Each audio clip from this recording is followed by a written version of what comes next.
Je suis le type même d'un homme pécheur, repenti, vivant la foi, c'est-à-dire l'enseignement de Jésus. Et pour eux, je suis un exemple. Et c'est très important. Comme Paul était un exemple. Paul dit, soyez mes imitateurs. Et j'essaye de montrer aux frères une façon de vivre comme le Seigneur nous l'indique, comme François d'Assise et le reste. C'est dans ces termes que se présente Jean-Michel Cravanzola dans l'émission Telle Quelle consacrée à sa communauté en octobre 1977. Le mouvement qu'il a fondé quelques années auparavant a alors le vent en poupe. Il sauve les âmes égarées, répand la bonne parole aux quatre coins de la Suisse et brasse des millions. Mais qui est ce pécheur repenti qui prétend suivre les traces de l'apôtre Paul? Un évangéliste sincère?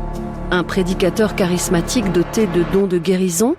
Ou plutôt un charlatan, un imposteur mégalomane et avide de richesse? Dans les mois qui suivront ce reportage, la presse et le grand public pencheront plutôt pour la seconde proposition. Après sa condamnation pour escroquerie à la charité en 1979, Cravanzola quittera la Suisse, mais continuera malgré tout à exercer son influence sur la communauté pendant plus de 10 ans, jusqu'à ce que certains de ses adeptes prennent leur envol et que les autres retombent lourdement sur terre.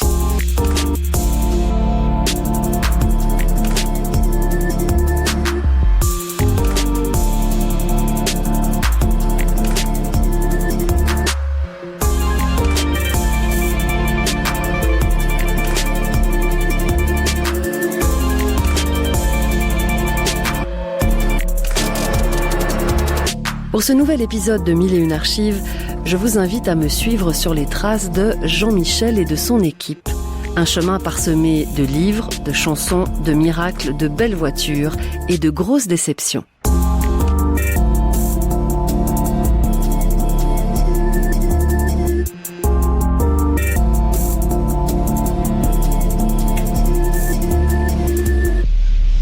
Jean-Michel Cravanzola, de son vrai nom Guy Michel, a 24 ans lorsqu'il débarque en Suisse en 1969. Après une enfance passée en Algérie, il a fui la guerre avec sa famille et s'est installé dans le sud de la France, près de Montpellier. Il y vit de petits boulots, galère un peu et fait 6 mois de prison pour chèque sans provision. Puis il prend la route et s'arrête à Lausanne où, un beau jour, suivant une impulsion, il entre dans l'église évangélique du Réveil. Soudain, c'est la révélation. Il rencontre Dieu et, par la même occasion, celle qui va devenir sa femme, Esther, née Denise. Peu après, il fait 2 songes dans lesquels Dieu lui demande d'aller chercher les paumés comme lui et de les sauver. Vaste programme que Jean-Michel ne tarde pas à mettre en œuvre. Il potasse la Bible et se met à prêcher à Lausanne d'abord, puis dans d'autres villes de Suisse romande. Devant les supermarchés, sur les places, il fait part de son expérience, de sa révélation à qui veut bien l'entendre. Petit, trapu, les cheveux et la barbe brune, il a un physique plutôt ordinaire. Mais ses yeux vifs et sa voix, douce et ferme à la fois, dégagent un certain magnétisme. Et un jour, j'ai vendu mes meubles, j'ai vendu ma maison, j'ai vendu tout ce que j'avais. Et j'ai commencé à distribuer mes biens aux pauvres, comme le Seigneur le disait. Et j'ai commencé à aller dans les rues chercher ceux qui avaient besoin que leur vie change, que leur vie soit transformée. Et c'est ce qui s'est passé. Mes chers amis, si vous croyez en Jésus, alors Jésus vous transformera. Avec l'aide de sa femme, Jean-Michel écrit son histoire sur de simples feuillets photocopiés cédés aux passants en échange de quelques sous. Les bases de son ministère sont jetées. Dans son 2 pièces de l'avenue de Béthusie à Lausanne, Jean-Michel accueille de nombreux égarés. Drogués, alcooliques, jeunes en rupture, mères célibataires. Bientôt à l'étroit, la petite communauté déménage au Mont de Corzier. Puis, en 1972, elle s'installe à Essertines-sur-Yverdon dans une maison prêtée par un sympathisant. Leur idéal ? Vivre comme les premiers chrétiens et propager la parole de l'Évangile. À Essertines, la vie communautaire s'organise à la Citadelle, une grande demeure bourgeoise entourée de verdure.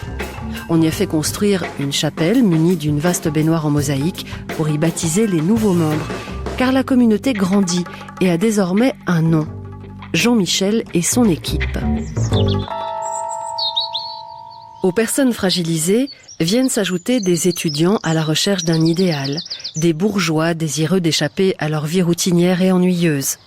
Chaque semaine, des jeunes filles et des jeunes gens se présentent à la citadelle. Certains la fréquentent uniquement le week-end, d'autres décident de tout quitter, études, apprentissage, famille, travail, pour y vivre à plein temps, comme en témoigne Isabelle en 2004. J'ai été accueillie comme on n'est pas tellement souvent accueilli dans la vie, c'est-à-dire qu'on m'a dit « Ah mais c'est merveilleux, on t'attendait ». On m'a donné une bonne place à table en face de Jean-Michel qui m'a servi à manger, enfin, et qui a parlé avec moi. Et moi j'étais à ce moment-là, j'étais un peu comme un fruit mûr. J'ai adhéré immédiatement, enfin j'ai été très très touchée de l'amour que je recevais. Et j'y suis allée régulièrement tous les week-ends, les vacances, en ayant envie de vivre avec eux. Mais j'avais commencé une formation d'infirmière. Et puis un jour, j'ai tout quitté. Je suis partie je vivais chez ma maman avec ma sœur. Et je me suis enfuie de chez moi pour aller vivre là-bas.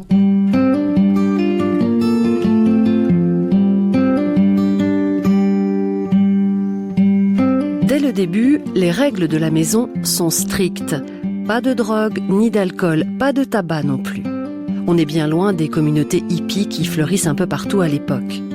Sous la houlette de Jean-Michel, les membres sillonnent en bus les routes de Suisse romande et se consacrent entièrement à leur travail d'évangélisation qui consiste à prêcher dans les rues et à vendre des brochures, puis des livres.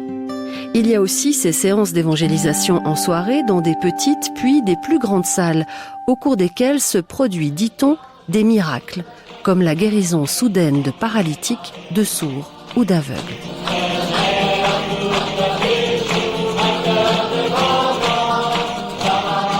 Genève, salle centrale, Jean-Michel et son équipe évangélisent. L'affiche annonçant la réunion informe le public que le chef de la communauté procédera à l'imposition des mains. Pour ces malades et ces infirmes, c'est l'espoir d'une guérison divine, parfois la promesse d'un miracle. Je lis tout esprit d'opposition, tout esprit d'occultisme au nom de Jésus. Et je prends le contrôle de chaque esprit dans cette salle, dans le nom de Jésus, afin que chacun reçoive la plénitude de l'Esprit de Dieu. Merci Seigneur parce que tu fais cela dans le nom de Jésus. Amen. Oh Dieu, je te demande par la puissance de ton esprit ce soir, afin que le monde soit confondu, que tu lèves les malades, que tu lèves ceux qui ont un besoin dans leur cœur, afin que tu agis, je te le demande, dans le nom de Jésus. Oh, fais ce miracle ce soir, Seigneur.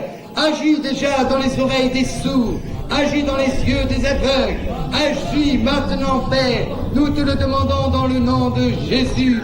Nous te demandons de faire cela, car je crois, Père, que tu le fais, car ta parole est la vérité. Oui, quand le cultivateur sème la parole, il récoltera de la parole. J'ai semé ce soir depuis une semaine, et maintenant, Seigneur, le temps de la récolte est venu. Je te prie pour que tu fasses lever les gens afin qu'ils donnent leur vie. Oh Père, je te le demande dans le nom de Jésus. Amen. Nous restons dans le silence un moment.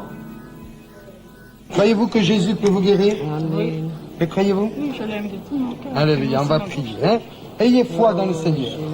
Merci Seigneur parce que maintenant tu délivres cette femme qui a besoin de toi.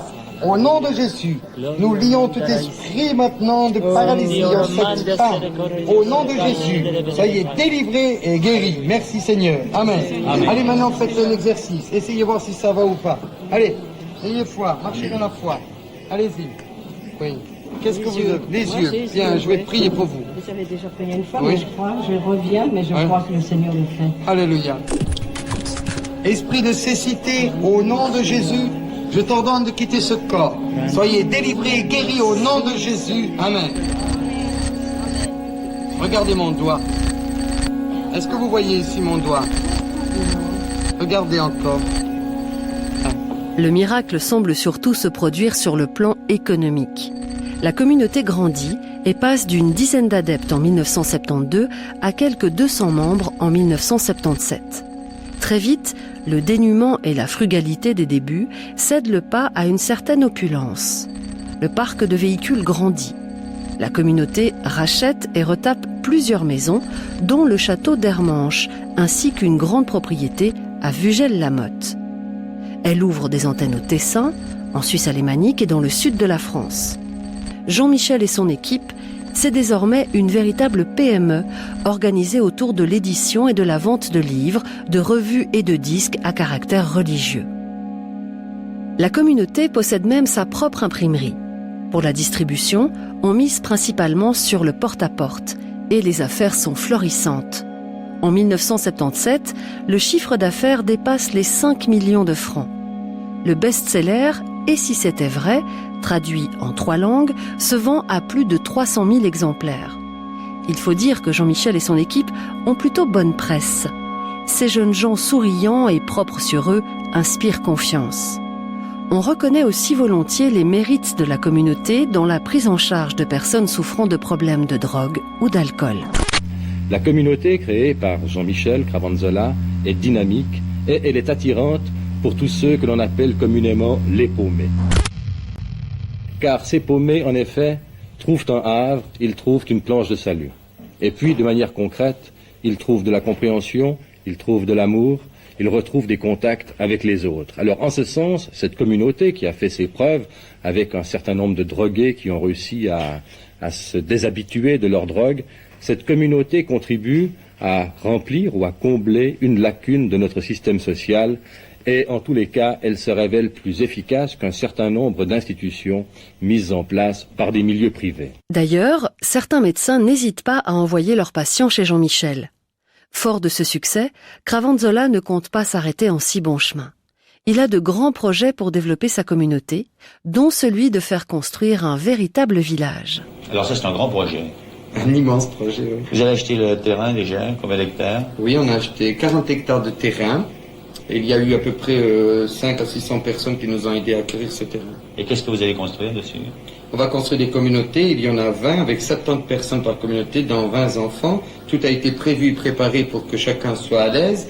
Il y aura aussi une école, un centre administratif, il y aura des commerces, ce sera véritablement un village avec une église, une piscine, des terrains de sport et un parcours vita pour ceux qui auront un gros ventre. Et combien ça va coûter tout ça? Je pense 250 millions à peu près de francs suisses. Ouais. Et où allez-vous les trouver? Je ne sais pas encore, je vais voir.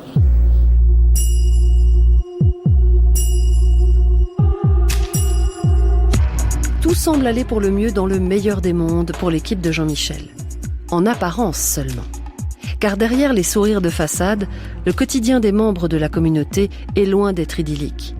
Lever aux aurores, prières, puis départ en bus pour aller faire du porte-à-porte à Lausanne, à Genève, à La Chaux-de-Fonds, à Zurich ou ailleurs.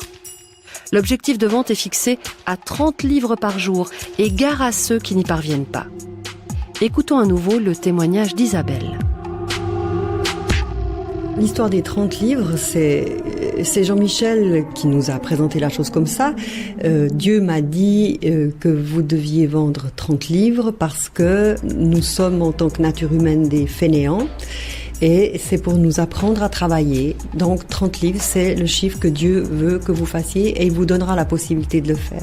Alors bon, là, je dévoile la face cachée, parce que la communauté montre. Personne ne voyait ça quand on nous voyait prêcher dans la rue avec des sourires émerveillés, la guitare à la main. Personne ne pouvait penser que tous les matins de la semaine, des jours de la semaine, samedi compris, on venait à la réunion de prière avec nos 30 livres à côté de nous. On priait pour les vendre. Et s'ils n'étaient pas vendus le soir, c'est qu'on avait manqué de foi. Et il fallait aller finir de les vendre quand on était dans des grandes villes. On allait dans les bars, souvent très mal famés, pour les vendre. Et il fallait faire ce nombre. On les vendait, je crois, 20 francs par jour, puis on était pas mal. Donc ça devait faire, ça faisait vivre la communauté. Mais c'était une pression très très forte.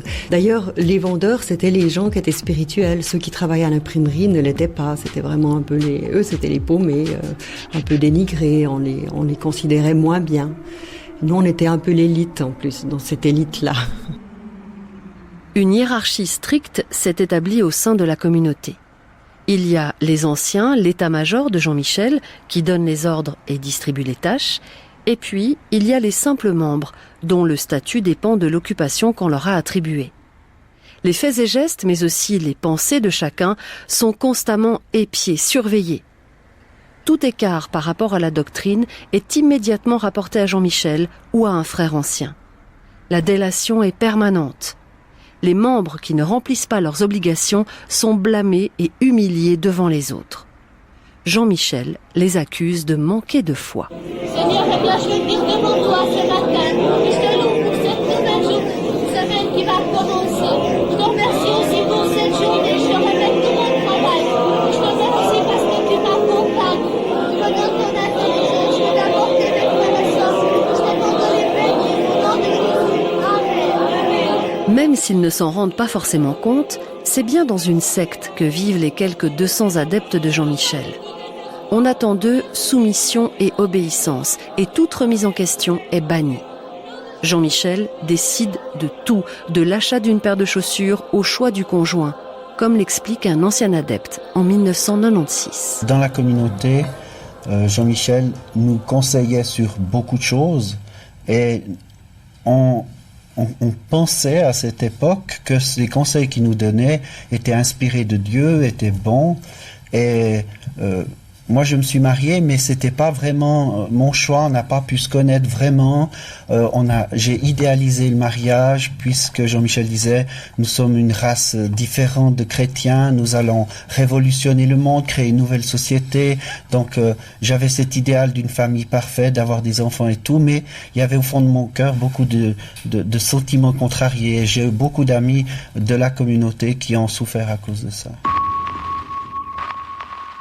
Les liens avec le monde extérieur sont limités au strict minimum. Pas de radio, pas de télévision, pas de journaux. Les parents, frères et sœurs des adeptes, sont invités à rejoindre la communauté, faute de quoi les liens familiaux sont souvent coupés. Un paysan qui a vu toute sa famille rejoindre Jean-Michel et son équipe livre ce témoignage en 1983. Mon quatrième fils, un jour ayant rencontré Jean-Michel Craven-Zola en ville, s'est laissé endoctriner. Il l'a dit à son frère, il l'a dit à sa sœur, il l'a dit à son autre sœur. Et finalement, en un laps de temps très court, 4 sont partis. 3 ont cassé leur contrat d'apprentissage et ils sont partis vers chez Craven-Zola. Il restait les 2 petits et mon épouse. Alors, mon épouse, elle, un jour me dit écoute, je vais aller voir ce qui se passe là. Ils avaient une séance d'évangélisation en ville. Et elle y est allée, elle est partie à 8h, elle est rentrée à 11h. Je l'attendais. Elle m'a dit comme ça, alléluia, les enfants ont raison, c'est nous qu'on a tort. Il restait les 2 petits. Les 2 petits, on les a à mon insu baptisés, chez Jean-Michel Craven-Zola toujours. Et là, quand les 2 petits ont fini leur scolarité, ma femme est partie, d'ailleurs elle partait déjà avant, matin, soir prier, le dimanche je me trouvais seul. Et je me suis retrouvé un jour, seul au bout de la table, alors qu'on était 8 en famille. La chose que j'avais oublié de vous dire, c'est que ma femme avait fait un emprunt sur le domaine, puisque le domaine lui appartenait. Elle avait fait un emprunt de 80 000 francs pour payer une Rolls-Royce à Craven-Zola. Une Rolls-Royce en cadeau, donc. Voilà qui peut paraître extravagant. Mais les dons, en argent ou en nature, sont une source de revenus complémentaires pour la communauté aux côtés de la vente de livres et de disques. Pour les appels aux dons, on se base sur un fichier d'adresses de clients récoltés par les vendeurs durant leur tournée de porte-à-porte. Et Jean-Michel est bien décidé à développer ce secteur d'activité.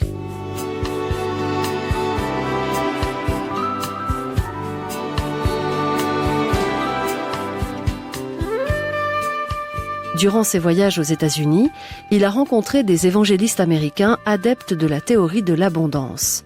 Leur credo ? Donne et il te sera rendu au centuple. Car Dieu bénit financièrement celui qui croit en lui et se consacre à lui. Celui qui ne reçoit rien manque de foi. Jean-Michel adopte immédiatement la doctrine et les méthodes des évangélistes américains. Avec sa femme, il envoie, fin 1977, une lettre circulaire à 120 000 personnes. Cette lettre, aux allures de missive personnelle, contient un appel aux dons plutôt pressant. En voici un extrait. Une de nos lectrices nous a remis un chèque important qui nous a permis de payer une partie de la machine à imprimer. En faisant cela, cette famille reçut 2 jours plus tard un héritage et le fils qui se droguait a été délivré de la drogue. Nous ne vous demandons certainement pas de tout vendre, mais nous vous supplions de nous envoyer d'urgence un chèque ou un mandat de 500 ou 1000 ou peut-être 2000 francs et plus encore si c'est possible. La lettre est bien entendu accompagnée d'un bulletin de versement et d'une enveloppe réponse adressée à la Banque cantonale vaudoise de Prilly où l'association possède un compte. Les dons affluent, mais plusieurs récipiendaires n'apprécient guère le ton de la lettre et alertent les journaux. Le 24 heures du 1er décembre 1977 publie une enquête intitulée « Les drôles de lettres de Jean-Michel et Esther ». De son côté, la BCV s'émeut de voir son nom associé à cette affaire et décide de clore le compte de l'association. Nous n'avons pas eu connaissance du texte de l'appel qui a été diffusé. La prise de connaissance de ce texte s'est faite en même temps que le public qui nous en a transmis des exemplaires. Et quand nous l'avons lu, nous avons d'emblée réagi parce que ce texte ne peut s'assimiler à un appel normal d'une institution sociale et déborde largement les principes habituels de ce mode de faire. Et comme nous ne pouvions en aucun cas nous associer à cette forme d'appel, comme le nom de la banque sur ce plan-là a été incriminé aussi, nous avons du reste reçu un certain nombre de lettres posant des questions, nous avons réagi en aboutissant finalement, comme vous l'avez dit tout à l'heure, à la fermeture du compte de cette association qui en a été informée directement par courrier. Alors que le scandale éclate, Jean-Michel est en déplacement au Kenya aux côtés d'un évangéliste américain. C'est donc une représentante de la communauté qui accepte de répondre aux questions gênantes des journalistes. Lorsqu'on vous dit, et je vous pose très franchement la question, que la communauté, Jean-Michel et son équipe, est devenue quasiment maintenant une entreprise commerciale qui plus est florissante, qu'est-ce que vous répondez? Je dis non. Notre but, c'est d'aider les gens qui sont dans la difficulté, c'est vrai, d'aider les gens qui ont vraiment des problèmes dans leur vie. Et bien sûr qu'on a besoin d'argent pour le faire parce qu'on les reçoit chez nous gratuitement, mais ce qui est important, c'est notre but que nous poursuivons tous les jours et chaque jour, c'est d'aller là où les gens ont des difficultés, des problèmes pour les aider. C'est notre but, le but de notre association. Tout le reste qu'on a dit à côté, c'est des choses qu'on a dites, sans fondement toujours. Mais lorsque les gens et lorsque le public de ce pays s'étonne, c'est le moins qu'on puisse dire, de voir circuler un certain nombre, pour ne pas dire un nombre certain, de véhicules tout neufs au nom de Jean-Michel et de son équipe, et que ces gens se disent, tiens, ça n'est pas tellement la charité, qu'est-ce que vous répondez à ça? On répond pas. Vous ne répondez pas? Non.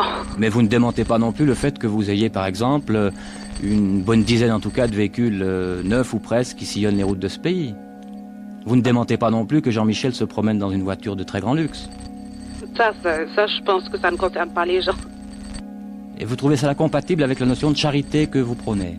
Ah ben ça, disons, c'est certain. Je crois que là, je ne vais pas répondre à vos questions parce que on est dans une discussion tout à fait différente. En effet, force est de constater que le train de vie de Jean-Michel s'est quelque peu éloigné de celui des premiers chrétiens. Voitures de luxe, tapis d'Orient, meubles de style, antiquités, costumes et chaussures de grande marque, Jean-Michel aime s'entourer de beaux objets et ne recule devant rien pour rehausser son prestige.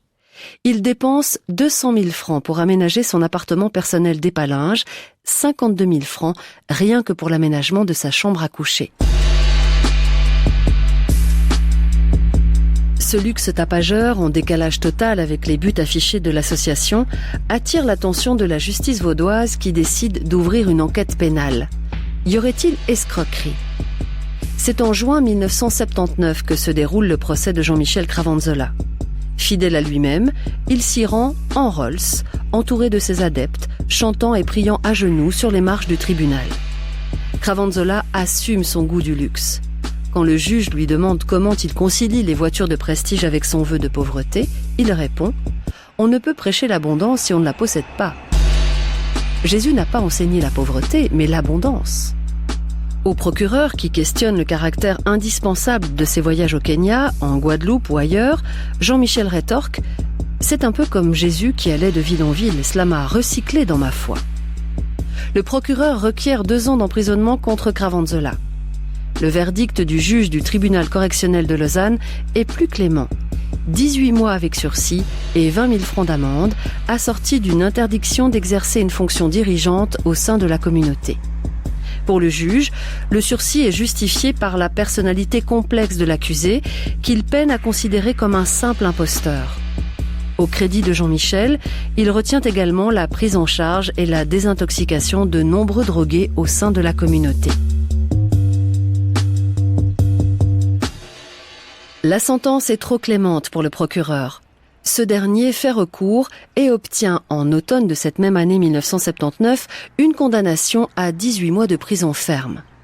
Une décision qui fait immédiatement l'objet d'un appel devant le tribunal fédéral de la part de l'avocat de Cravanzola. Jean-Michel reste donc libre de ses mouvements.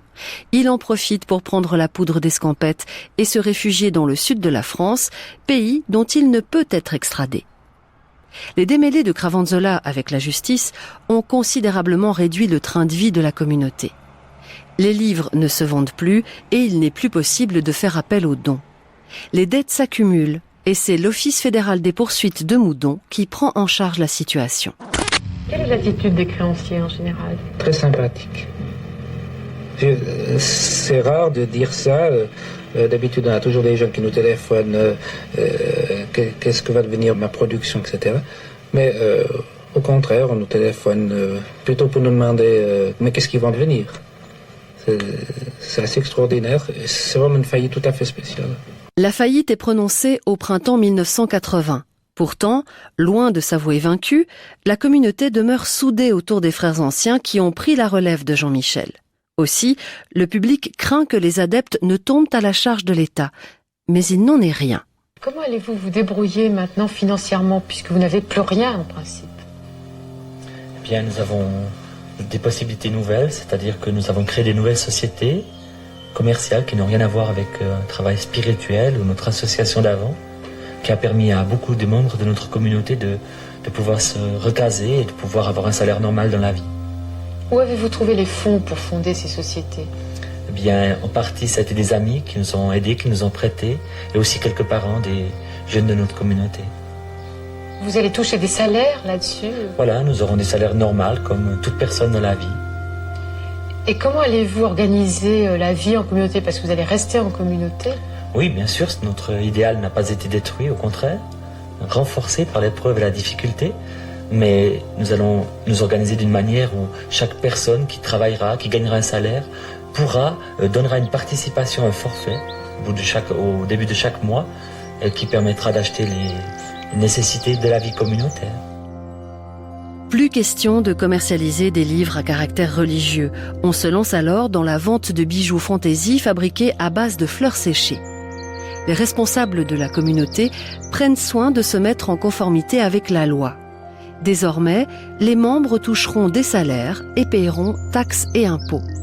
Mais les adeptes ne risquent pas de devenir riches de sitôt, car en plus du forfait versé à la communauté, ils doivent aussi se délester chaque mois d'un 5e de leur salaire pour financer les œuvres de leur cher Jean-Michel. Dès qu'on a eu des salaires qui étaient petits, je me rappelle plus très bien, je crois que c'était 1700 francs pour un célibataire, 2300 francs pour un homme qui avait une charge de famille.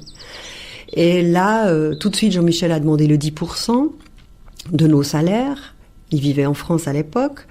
Un mois plus tard, il y a un verset dans la Bible, je me rappelle plus, dans le Nouveau Testament, je pourrais trouver les références, dans des lettres de Paul, je crois, où on doit un double honneur aux frères anciens qui se consacrent à la prière.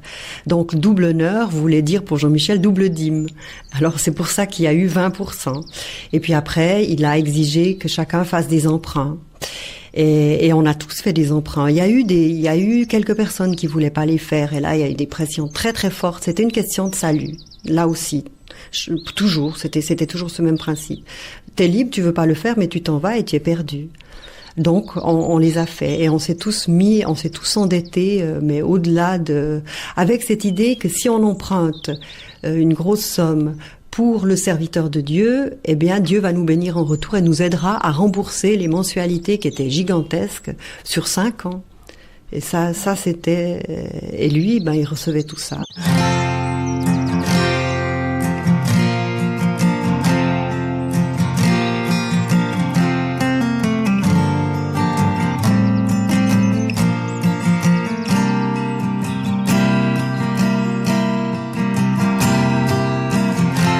Malgré son exil, Jean-Michel Cravanzola reste donc bien présent au sein de la communauté. Chaque dimanche, il s'adresse aux adeptes lors de longs prêches téléphoniques.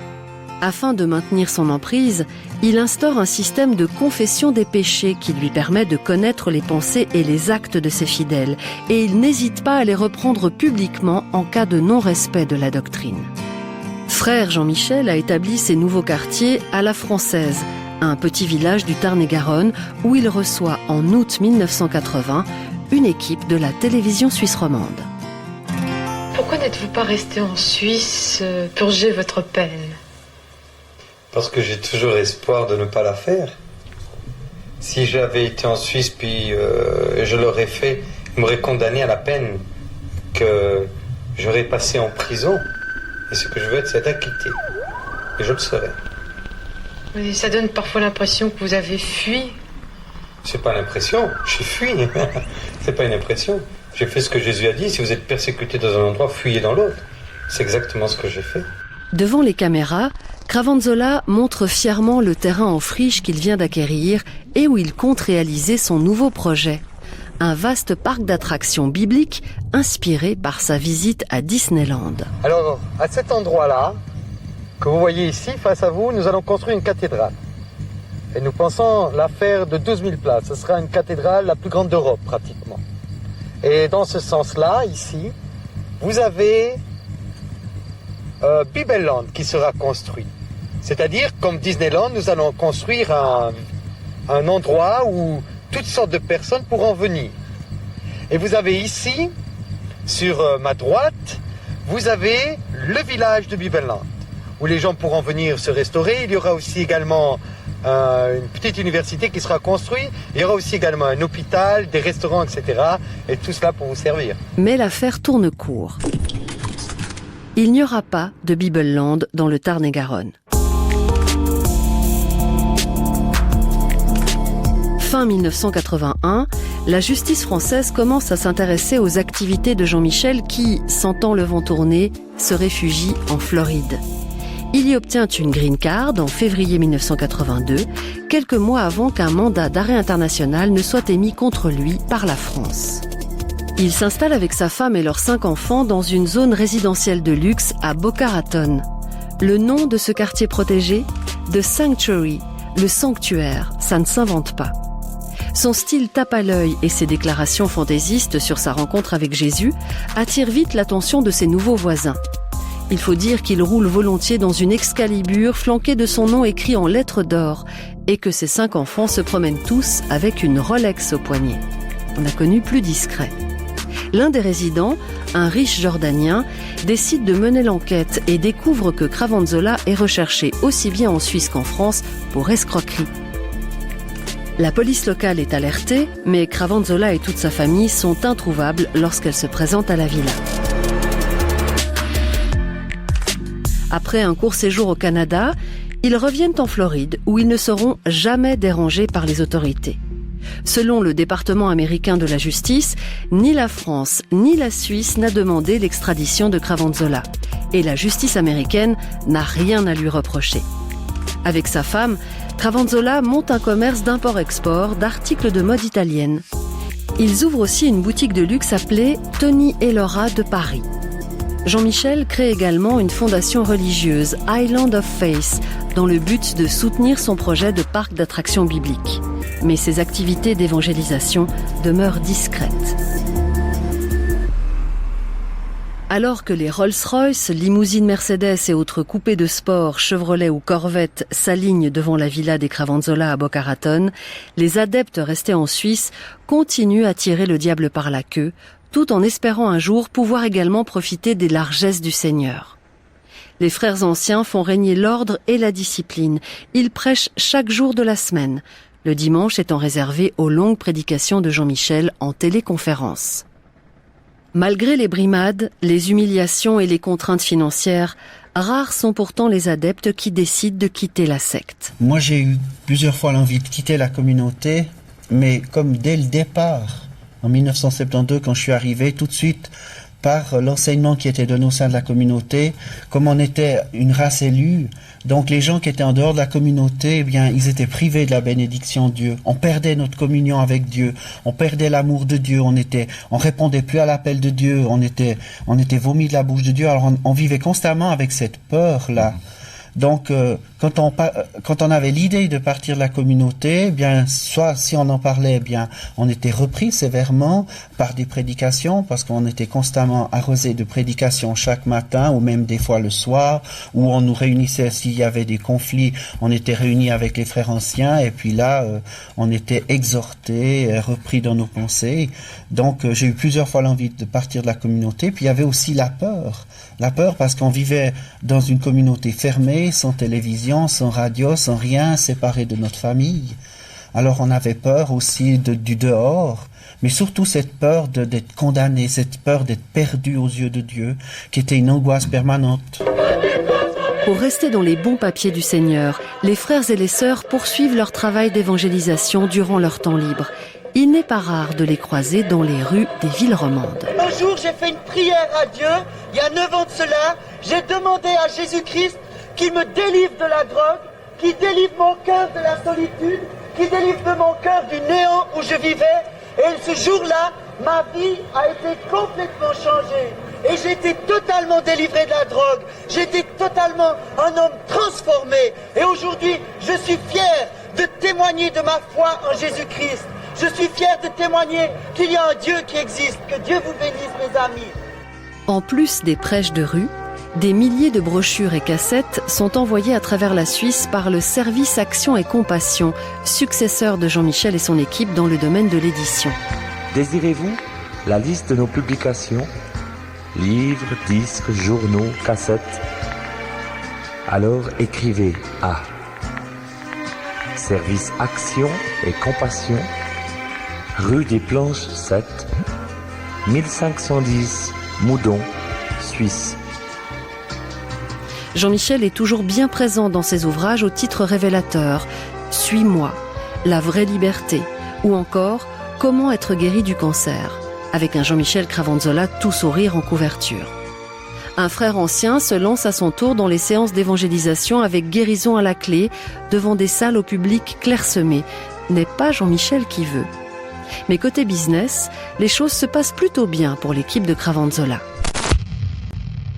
En plus des bijoux en fleurs séchées, il commercialise désormais des machines à café.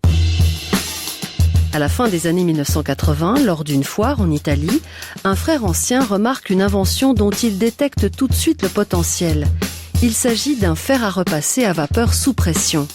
Voilà un appareil électroménager haut de gamme qui pourrait convenir, pense-t-il, à la clientèle suisse et à son fort pouvoir d'achat. Il fait l'acquisition de quelques pièces pour tester l'intérêt et met ses meilleurs vendeurs sur le coup. Le succès est immédiatement au rendez-vous. Ce n'est sans doute pas tout à fait par hasard si le démarrage de cette nouvelle épopée commerciale coïncide avec la rupture entre les frères anciens et Jean-Michel. L'image de la secte et de Jean-Michel était devenue gênante pour les affaires. Mais d'autres facteurs ont contribué à la dissolution de la communauté. Nous, on avait accepté, on s'était engagé de notre propre gré. Alors Jean-Michel nous disait, Dieu m'a dit que tu devais faire la lessive, ben on allait faire la lessive. Dieu m'a dit que tu devais aller vendre des livres et que tu devais en vendre 30, ben on allait vendre des livres, on en vendait 30. Et il a voulu faire ça avec les adolescents, en leur disant, mais Dieu m'a dit que tu serais menuisier, Dieu m'a dit que tu serais informaticien, etc., etc., sans tenir compte des désirs des ados. Puis alors les ados, ils ont mis les pieds au mur. Ils avaient vécu ensemble, hein, ils se connaissaient bien, alors ils avaient appris, eux, à contourner le système. D'ailleurs, les enfants de Jean-Michel étaient les premiers derrière le dos de papa, à être un peu les meneurs de toute cette histoire. Alors en douce, ils écoutaient du hard rock, alors que c'était absolument interdit. Enfin, ils ont fait des choses comme ça. Et ils ont mis les pieds au mur, ouais. Et ça a été une prise de conscience. C'était les enfants. Puis l'autre, c'est que Jean-Michel, les 2-3 dernières années de la communauté, c'était dans les années 90, il a invité des couples à venir en vacances aux États-Unis. Et puis c'était des couples, bon alors évidemment chaque couple devait payer son voyage, l'hôtel et tout là-bas. Mais Jean-Michel voulait leur offrir un peu de détente, parce qu'il faut savoir que moi, en 17 ans, j'ai jamais eu de vacances, ni de week-end prolongé, ni de moments tranquilles. Donc tout d'un coup, il invitait, puis alors le couple se sentait très honoré d'avoir été choisi, d'être invité en Floride. Mais là, il y en a qui se sont rendus compte que Jean-Michel, il vivait plus comme il vivait avec nous en Suisse, qu'il avait une Bentley, il avait une voiture Excalibur, il avait une ou deux Harley Davidson, il avait pas tellement le même visage parce qu'il s'était fait refaire de la chirurgie esthétique, réimplanter des cheveux, le nez, le menton, enfin tout était un peu transformé chez lui, et que c'était en fin de compte avec nos dîmes et avec nos emprunts bancaires qu'il avait fait ça. Et là, il y a une prise de conscience, ça a mis plusieurs mois, parce qu'on osait, d'abord il fallait oser se dire ça à soi-même, parce qu'on avait une censure intérieure très très forte, et puis après il a fallu oser se le dire entre membres de même affinité. Petit à petit il y a eu cette prise de conscience où on s'est dit mais attends, et là des personnes sont allées vers les anciens et leur ont dit mais nous on va pas continuer comme ça, et les anciens sont allés voir Jean-Michel. Alors, et lui ont parlé, et Jean-Michel a pas bien compris, a dit qu'il était trahi, qu'on l'abandonnait, et à ce moment-là, ça a été le déclin de la communauté. Démarre alors une lente et douloureuse réadaptation à la vie ordinaire pour les anciens adeptes. Sans le sou, endettés, ils doivent réapprendre à vivre dans un monde qu'ils ne connaissent plus. Ils doivent aussi reprendre confiance en eux, recommencer à penser par eux-mêmes, oser prendre des décisions, tout en affrontant ce sentiment permanent de honte qu'ils traînent derrière eux. Je crois que les sentiments les plus forts quand on sort de là, c'est la honte de s'être fait avoir et d'avoir été dupé à ce point-là. D'avoir été dupé au point d'avoir donné les meilleures années de sa vie, où quand on a de 18 à 35 ans, on a une pêche incroyable, on aurait pu faire des tas de... Et là, ça a été perdu quelque part. Bon, bien sûr, on peut se dire qu'on a appris des choses, mais on a été trompé. On s'est servi de notre idéalisme pour nous essorer quelque part. Alors que la plupart des anciens adeptes connaissent une véritable traversée du désert lors de la dissolution de la secte, les ex-responsables se sont reconvertis en managers avisés. L'entreprise d'électroménager connaît un essor fulgurant. C'est une des rares success stories de l'économie romande dans ces années 1990 marquées par la crise. On aurait presque envie de parler de miracle. Interrogé en 2003, le directeur tient pourtant à se distancier de ses anciennes appartenances sectaires. On est devenu une entreprise normale, on a 420 personnes. Il y a 17 personnes qui faisaient partie de la communauté à l'époque qui travaillaient encore dans l'entreprise. Certains sont des cadres, d'autres ont des responsabilités, d'autres sont des collaborateurs, comme tout collaborateur de l'entreprise. Non, il ne subsiste pas vraiment. Je pense qu'il subsiste une culture relationnelle. Mais je ne pense pas qu'il subsiste une vision de la vie ou des gens. Je pense que c'est différent. Face à la réussite des frères anciens, on conçoit aisément que les adeptes restés sur le carreau puissent ressentir une certaine amertume. C'est un sujet de grande colère encore parmi tous ceux que j'ai rencontrés. C'est comment c'est négocié la fin et le partage de tant d'années. C'est que les responsables, les anciens, étaient aussi les responsables de l'entreprise qui vendait, mais qui faisait le service après-vente et qui fabriquait aussi ces appareils électroménagers. Et ils se sont appropriés l'entreprise. Et je sais qu'il y a eu quelques personnes qui ont demandé aux responsables de faire un partage équitable. Et ça n'a pas été fait. Et l'entreprise fonctionne toujours. Les responsables sont les anciens bras droits de Jean-Michel. Eux n'ont pas vécu les difficultés financières que j'ai vécues et que ceux que j'ai rencontrés ont vécu. En fait, je me suis rendu compte qu'il y avait plus de colère contre ces gens-là que contre Jean-Michel. Jean-Michel, c'était un homme qui croit toujours en son histoire, qui est un peu utopique et qu'il est toujours, qui a un problème certain et qui est manipulateur, c'est certain. Mais par exemple, de tout l'argent qu'on lui a envoyé, il en a jamais mis de côté. Jean-Michel, c'est quelqu'un qui, après, quand on lui a plus envoyé d'argent, il avait plus rien. Il avait ses bagues en or, ses bijoux, mais il a dû les revendre. Il a dû vendre ses voitures. Là, je sais qu'il vit avec une amie et qui tient une petite auberge en Floride, et puis il vit de ça. Mais c'est pas un homme qui avait calculé son histoire. Aux dernières nouvelles, Jean-Michel tient toujours un bed and breakfast au nord de la Floride. Jamais à court d'idées, il s'est lancé successivement dans la vente d'imitations de tableaux de maître, puis dans la décoration intérieure, avec une prédilection pour le style romantico-gréco-romain. Il pense toujours qu'il va faire fortune et qu'il assistera un jour à la construction de son Bibelland.